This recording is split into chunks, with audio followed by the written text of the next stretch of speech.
नमस्कार seniors, there seniors, friends.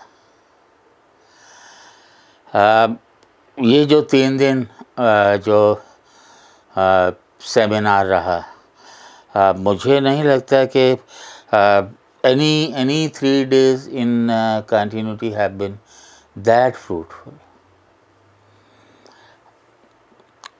मैं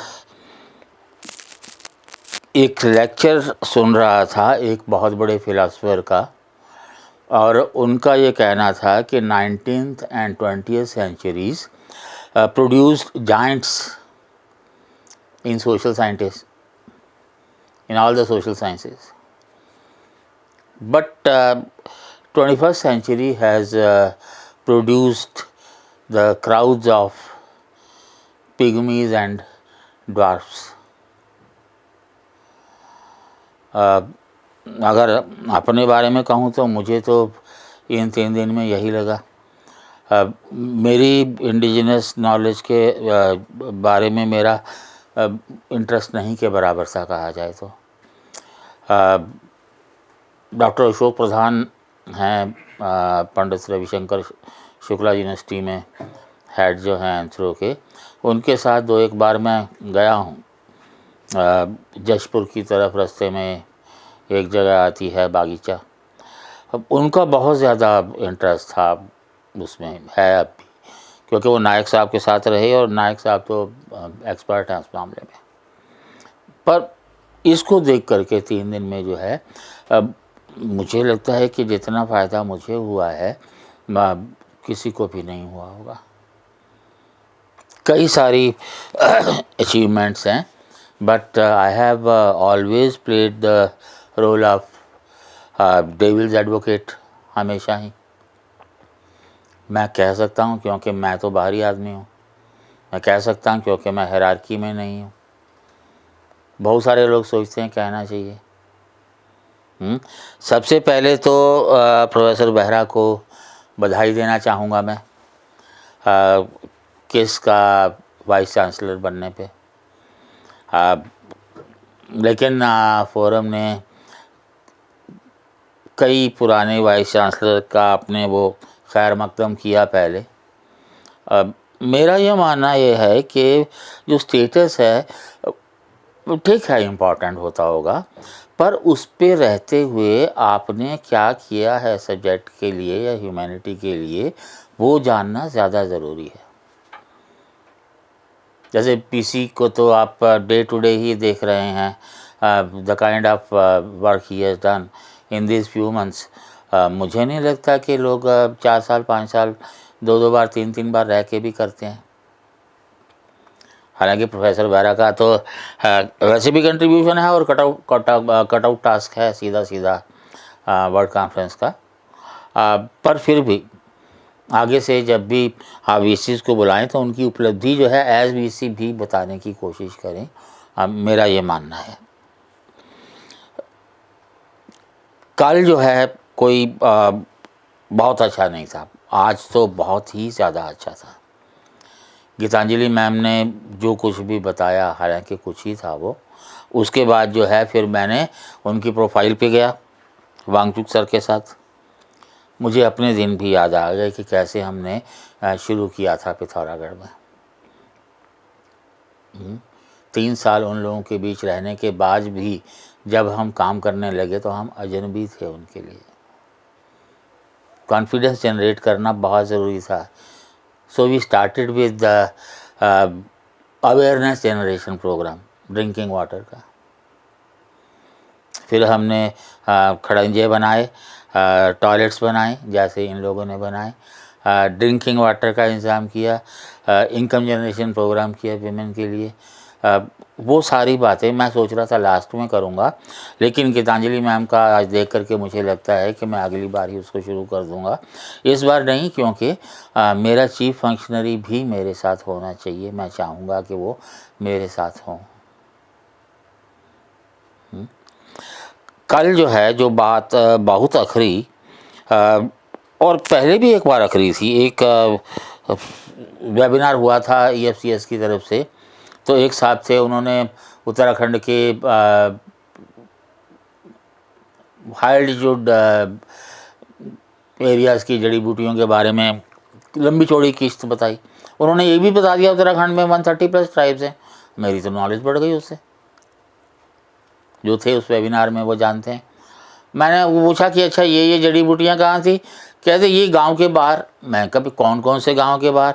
गांव से दूर करके। मैंने कहा किन्हीं 2 गांवों के बीच बता दीजिए। तो पोल तो खुल गई। और कल जो है, जो पतंजलि वाली मैम थी, ये तो बड़े लोगों का काम होता है कि अपना पेपर पढ़ो और गुम हो जाओ। कई सारी बातें थी, मैंने सिर्फ 2 ही लिखी थी। ओटा साहब ने हिंट करके उसको छोड़ दिया था। मैं बड़ी आपको साफ साफ बताता हूँ कि आज भी मेरा संपर्क जो है बना हुआ है, और मेरा ख्याल है बना रहना चाहिए भी। ये जो है, ये हमारा रिसर्च का जो एरिया था, इस एरिया में मैं अनूप कपूर और राजीव रंजन, ये हम लोग साथ में थे। और ये एरिया सिर्फ मेरा अकेले का किया हुआ था। ये हम लोग थे 77 to 80, और फिर 80 से 82 तक।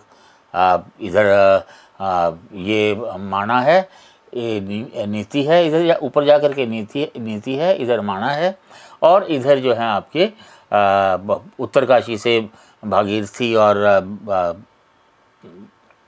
यमुनोत्री और अलकनंदा सब पूछ करके। मुद्दा ये था, वो जो मैडम बोल रही थी कि भोटिया एक ट्राइब है। भोटिया एक ट्राइब कैसे हो जाएगा? यहाँ रहते हैं आपके धारचूला की जो ये एरिया है, यहाँ रहते हैं रंग। मैंने उस दिन फोनेटिकली बताया भी था आपको कि आप इसको लिखेंगे, और वो लोग भी अपने आप को रंग ही लिखते हैं, जैसे हम लोग लिखते हैं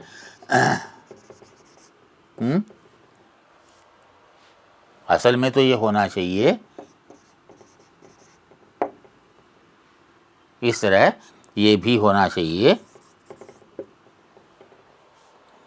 यहाँ रहते हैं जोहारी, जो अपने आप को मुनस्यारी के जो लोग हैं, सोनपति शौका की संतान कहते हैं, और ये लोग भी अपने आप को शौका कहते हैं। और यहाँ के एक साहब हुए हैं Ratan Singh Raipa, anthropological survey of India में रहे। मेरा ख्याल है अकेले भोटिया रहे होंगे।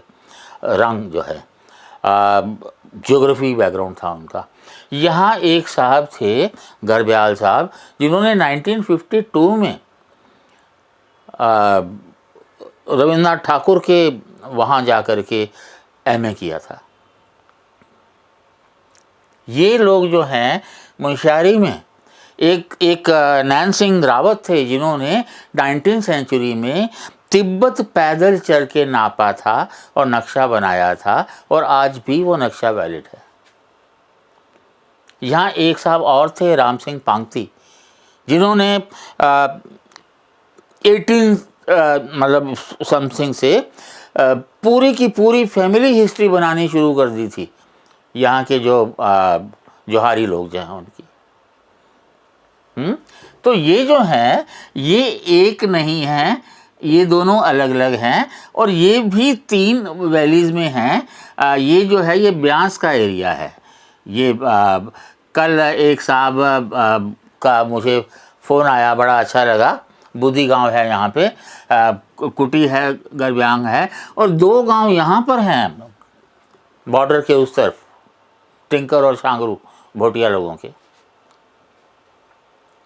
तो ये कह देना कि भोटिया जो हैं वो अलग अलग एक ही हैं, तो ये हो गए रंग, जोहारी। और यहाँ पर रहते हैं तोलचा इधर, मारशा इधर। और यहाँ जो है उत्तरकाशी में रहते हैं जाड़। जब आप गंगोत्री अगर गए हैं तो रास्ते में एक जगह पड़ती है हरसिल।